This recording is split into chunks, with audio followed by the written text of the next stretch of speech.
Hello Avenuers, kembali lagi di segmen Avenues. Episode kali ini datang dari salah satu platform sosial media dengan jutaan pengguna, yaitu TikTok. Platform video viral yang semakin populer ini kabarnya sedang memperluas layanan retail daring yang disebut sebagai Project S. Apa itu Project S?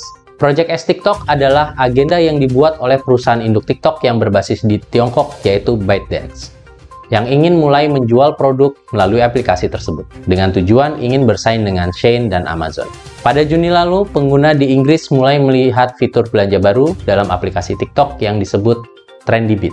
Fitur ini menawarkan barang-barang yang populer dalam video TikTok. Semua barang yang diiklankan dikirim dari Tiongkok dan dijual oleh perusahaan yang terdaftar di Singapura yang dimiliki oleh ByteDance. Model ini mirip dengan cara Amazon membuat dan mempromosikan produk terlarisnya, di mana ByteDance akan mengambil semua pendapatan dari penjualan melalui fitur Trendy Beat di TikTok. Bahkan, ByteDance merekrut karyawan dari Shein untuk memperkuat bisnis e-commerce mereka. TikTok juga mengkonfirmasi bahwa mereka menggunakan supply chain untuk memproduksi barang-barang dalam penawaran Trendy Beat mereka. TikTok mengatakan bahwa mereka saat ini sedang menguji fitur ini sebagai langkah awal eksperimen dalam meningkatkan pengalaman komunitas pengguna.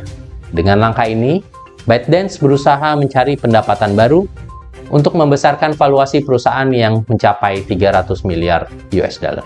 Sebagai perusahaan rintisan pribadi dengan valuasi tertinggi di dunia, ByteDance sedang mempersiapkan penawaran umum perdana dalam 2 tahun mendatang. Rencana Project S ini dikhawatirkan akan menggeser peran UMKM lokal karena harga-harga produk milik TikTok ini akan lebih murah, sehingga pengguna lebih memilih berbelanja pada platform TikTok dibandingkan dengan platform atau e-commerce lain. Dalam hal ini, pemerintah pun harus segera mengambil tindakan secara tegas dan mengatur bahwa social commerce harus tetap didefinisikan sebagai PMSE atau perdagangan melalui sistem elektronik yang telah diatur oleh Permendak. Sementara itu, tren social commerce yang dipopulerkan TikTok juga turut menjadi perhatian, di mana saat ini TikTok Shop berada di ruang kosong regulasi pemerintah. Bima Yudhistira, Direktur Center of Economic and Law Studies atau CELIOS, mengatakan bahwa TikTok Shop ini merupakan social commerce yang liar karena berada di ruang kosong regulasi yang seharusnya pemerintah mulai mengatur dalam Permendak dan juga PMK atau Peraturan Menteri Keuangan terkait social commerce. Bima juga mengatakan bahwa pemerintah jangan sampai menganak emaskan TikTok Shop ini di tengah kekosongan regulasi. Dengan adanya teknologi yang semakin maju, social commerce menjadi alternatif berbelanja yang banyak diminati. Kehadiran TikTok Shop ini dinilai menggerus platform e-commerce yang telah membayar pajak. Sementara hingga saat ini, model social commerce tidak membayar pajak. Sehingga berikut beberapa alasan mengapa regulasi tersebut harus segera dibuat. Pertama, untuk memberikan perlindungan kepada konsumen terkait keamanan transaksi dan data. Perlindungan dan pengawasan pada konsumen ini salah satunya untuk mengendalikan barang-barang yang dijual, yang mana bisa jadi barang tersebut tidak asli dan akan meresahkan masyarakat.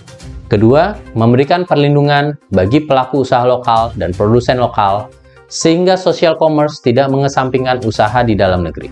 Ketiga, memberikan persaingan usaha yang sehat antar pemain perdagangan online agar level playing field-nya sama, yaitu dengan mematuhi pajak sebagaimana platform e-commerce lainnya. Sekian pembahasan Avenues kali ini. Diharapkan hal yang mengancam perekonomian dan perdagangan Indonesia ke depannya dapat diatasi dengan baik. Terima kasih dan sampai jumpa pada pembahasan berikutnya hanya di Avenues.